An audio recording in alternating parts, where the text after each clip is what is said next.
sort of impression, but it has really been a time, extra time requirements that have been the major difference, I would say. I hope I fit that in nice and quickly. I will hand back to Carlo for a closing remark.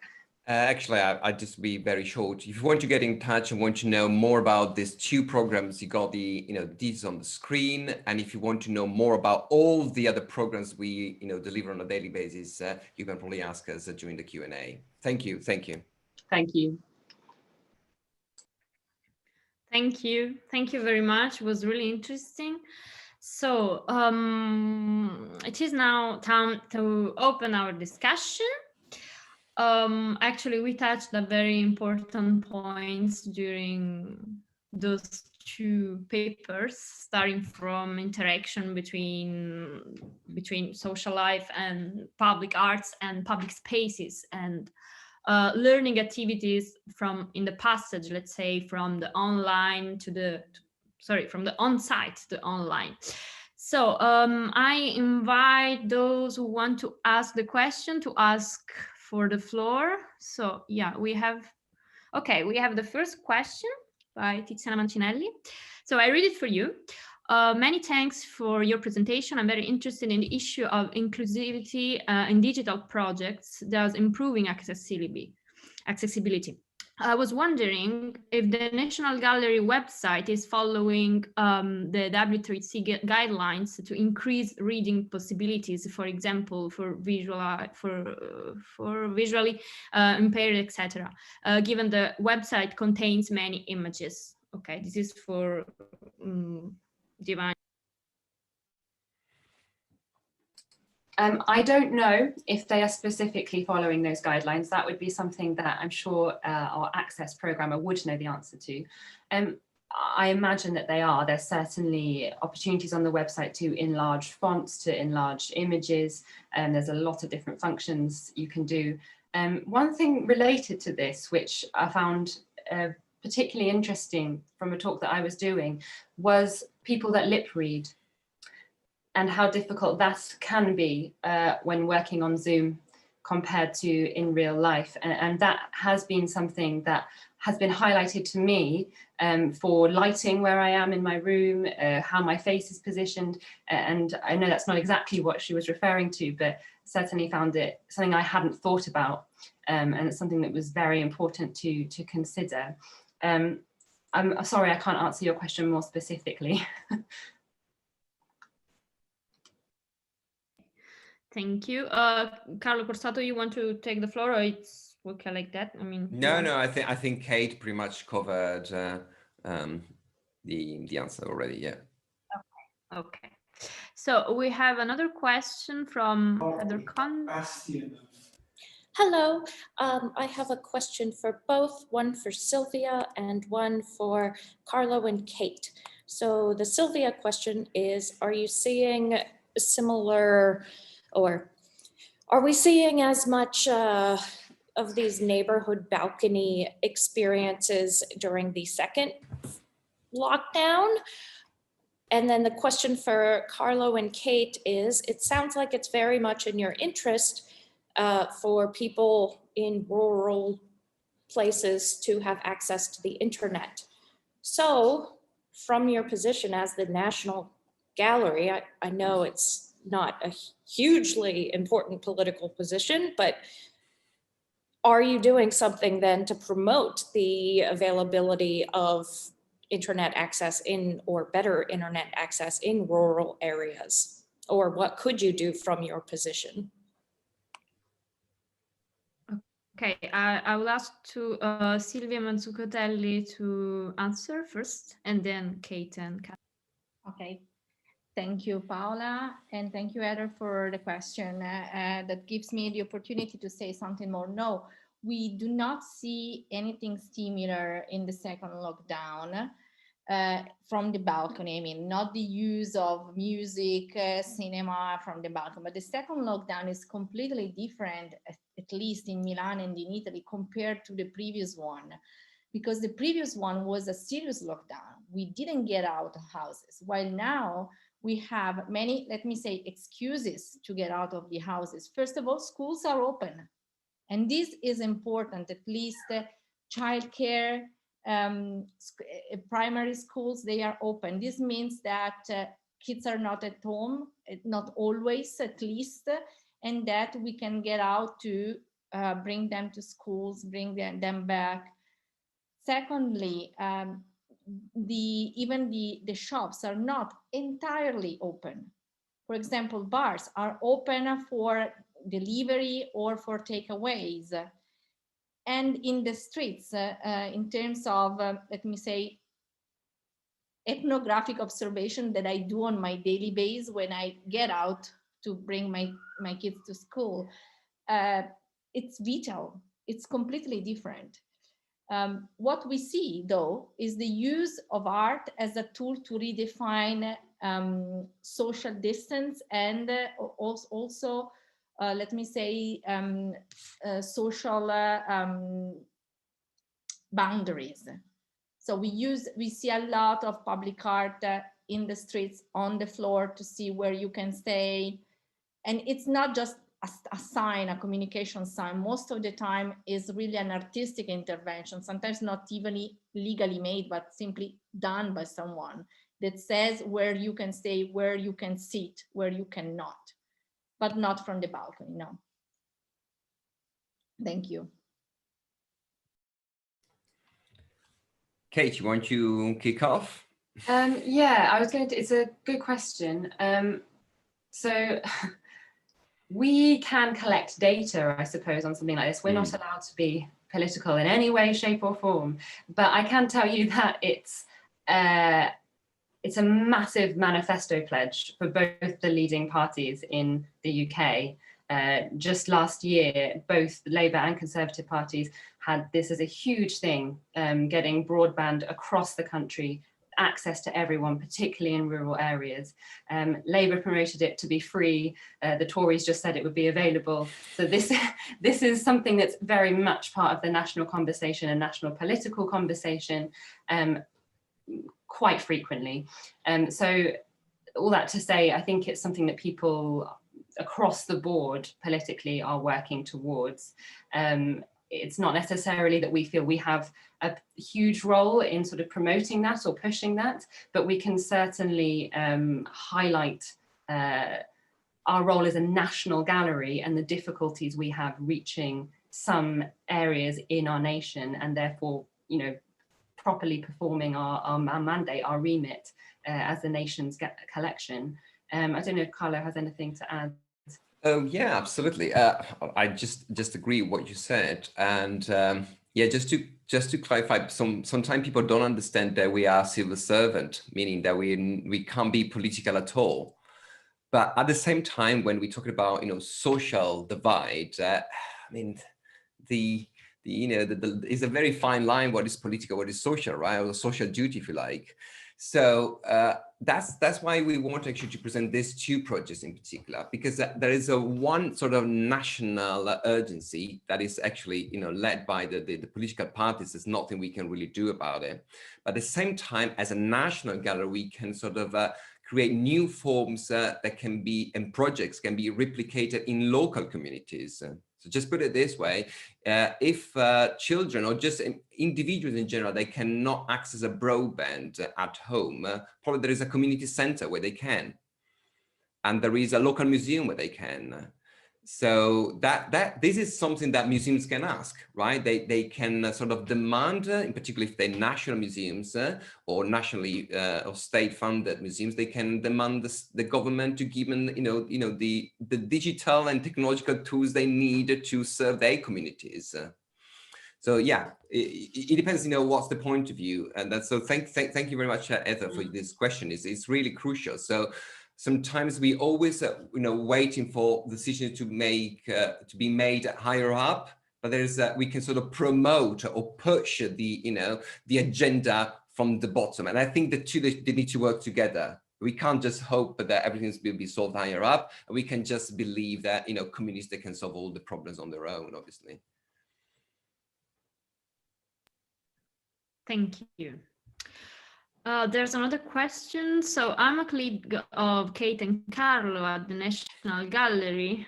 Just to say to Anna Murray has started to offer picture description session aimed at visually impaired adults. Details of the next session in the link. Yeah, that's lovely, Mark. You know, you just need to join our session just to meet Mark, at least virtually. It's a lovely man. And yes, thank you, Mark. Thank you, Mark. You're absolutely right. So we do offer sessions for visually impaired people. Absolutely. Yeah. And we're doing online as well. Absolutely.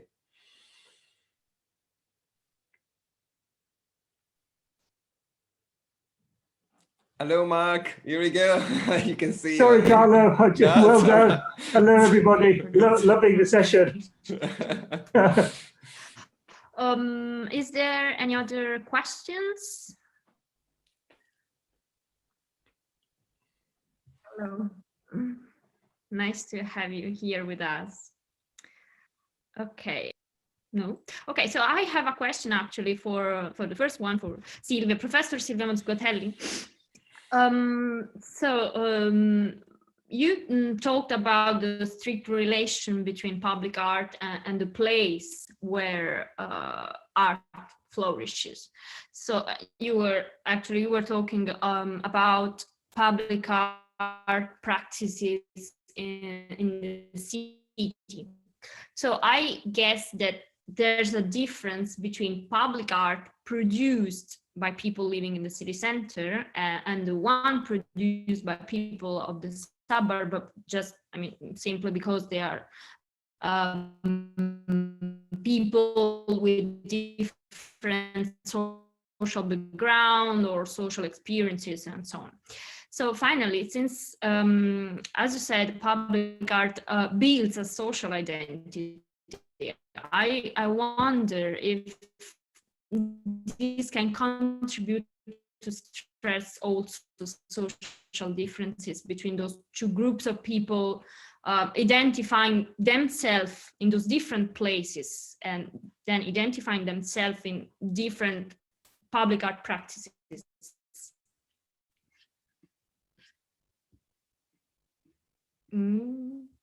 Yeah.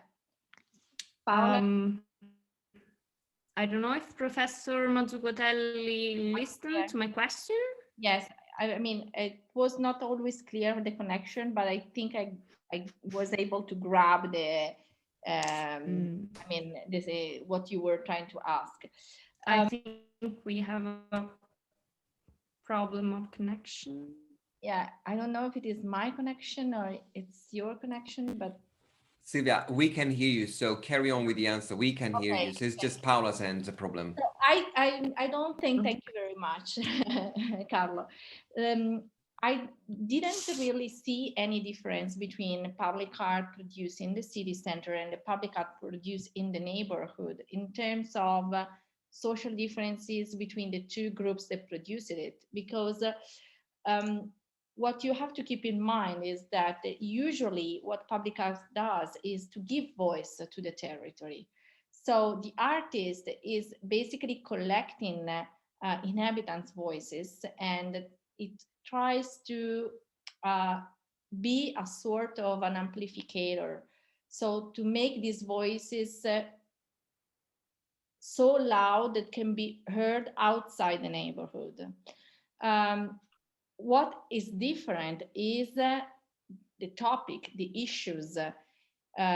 Usually the neighborhoods that stays in the, let's say, periphery of the city, so in the eastern part or in the western part or in the southern part of the city, use a lot walls and public art as a way to talk about the past of that area, mostly because those were previous or former industrial district, and they have no past written in city books or in history books. So they are trying to make their own history knowledgeable outside the neighborhood, and they do this using walls in order to take into account historical happenings or historical event that took place in the area, or giving voices to very well-known testimonials that used to live in that area. Something else is that usually this kind of intervention, when it comes to the pandemic, they were not about inhabitants, but they were about building community. So the intervention for pandemic were completely equal in some way, because they were trying to create a sort of a wall from the wall, from a sort of a wall from the walls. And it's interesting the fact that in all the artistic intervention realized that during the pandemic were meant for a global audience. So they were intended not simply for inhabitants, but they were local history for a potential global audience. I don't know if I answered the question. I hope so. And I hope Barbara is back also, Paola is back also. Maybe yes, I am. I don't know if you can hear me, actually. I'm very sorry for this problem of connection. I hope I answered your question. Yes, yes, of course, actually. Yes, thank you very much. Okay, if there's not any question, I have just the last one quick question for Kate and Carlo. Yeah, so I was thinking actually that sometimes it happens that also people who have the possibility to get access to digital realm, let's say, of learning, don't want to take part of that, but just because they don't like or they don't appreciate it, because maybe they feel just comfortable with the on-site activities. So since you are both educators, I want just to have a commentary from you on that. Or Can I start? Yes, go ahead. Gosh, wonderful. Paola, that's a wonderful question. And I think we sort of need to reveal there is a second part in your question, which is the age average of this kind of audience. Usually they're not the young people I was talking about earlier on, right?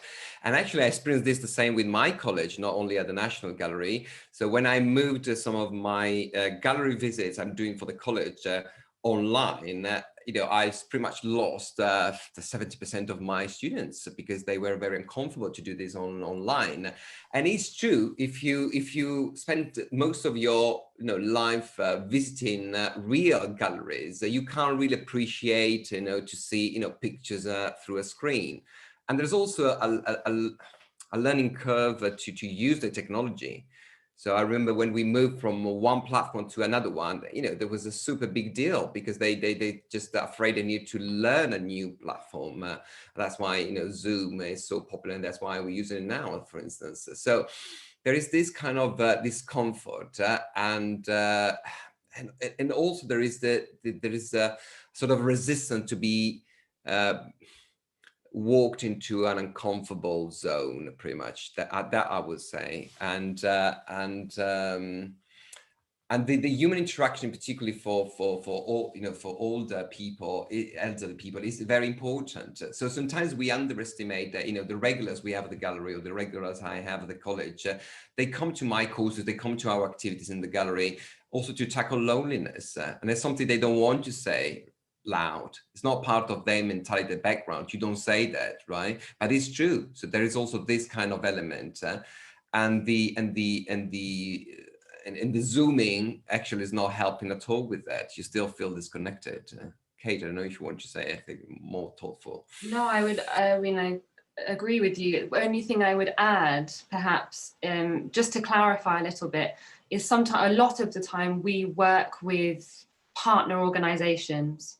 So not just individuals who are coming from there, seeing something on the website or seeing something advertised, but people that already attend, for example, Portugal Prints, or already attend University of the Third Age, which is another, or the Women's Institute. These are all organizations that maybe attract an older audience and who can help them and encourage them to sort of get online and get sort of using these digital platforms.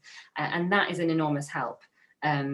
it means a lot less sort of work for us in a way. So working with these partner institutions, it'd be much harder to attract these audiences as individuals from the great sort of expanse of the public, which obviously we do as well. But it's important to mention there are these two sort of ways of engaging with people. Can I just briefly add another thing that just occurred to me, just listen to you, that being said, because, our work is sort of looking for challenges all the time, but that being said, we have, super well attended, regular daily sessions, also with that kind of audience. So we got, at least an average of 400 members tuning in for our, weekly talks, or, usually our, public talks are attended at, again, 400 or 500 people as well. So we always sort of complain we're struggling because we want to do more, but in a way, we're not really struggling. Thank you very much for your answer. Okay, we have the last, I think, comment plus a question. Ingetsbart. I don't know if I pronounced it correctly. I ask you to be quick because we don't have so much time. So yes, please give I'll it be the very floor. quick, or I'll try to be. So hi, I'm a PhD student at Uppsala University, so I'm calling from Sweden. Hello, thank you both for all three of you for the two very interesting presentations, very inspiring, actually, positive examples, I think, of an outlook to this year. So the first comment was to compliment Kate and Carlo on your really great work, and I think it's clearly very it's clear that you have a great team. Also, I appreciate that you acknowledge them, and that you also have the resources for this, which I know from a lot of other places that it's just impossible to do this type of work. So I see that you really do try to also reach audiences, or that you put inclusion at the forefront also of this work is very admirable. So thanks for sharing that, and my compliments. And then my question is actually directed towards Professor Mazzucatelli. And this is about, at the end, you mentioned that in Milan there is some sort of document or policy now reworked where arts and culture is better included. And if you could say a little bit more about that, I would be very curious about what that looks like for the city of Milan. So the document is more for the use of public spaces, and is a document that has been recently published by the City Hall of Milan, and it basically tries to imagine how we can have a temporary spaces or temporary use of the public space, mostly parks. And in this document, they suggest the use of art or the use of, let's say, artistic intervention in the public space as a tool to define the meanings, the function, the temporary meaning and the temporary functions of public parks. I think we do not have so much time to talk more about it, but if you want, I'm very happy to discuss more with you anytime by mail or in any other way. But it's still a policy book, so it's not into practice. So I'm waiting for it to become practice. And do you believe it? Do you believe in it? We need it because we do not have so many parks. And especially people, in order to join parks, have to move from their district. I'm quite happy and lucky because I live in a district where we have a huge park, but not all the districts in Milan have green areas. So the temporary uses of green areas is important, is an issue that is important to tackle. Thank you. So if there's not any other question, I will thank all of you, all of speakers, for having here. It was really interesting to discuss with you about all those issues. So I can conclude this panel, and I remind you that we will see at 14, so at 2 p.m. We will have also Mr. Jeffrey with us, so I hope to see you later and have all of us a good lunch. Goodbye. Thank you. Thank you, everyone. Thanks, Paola.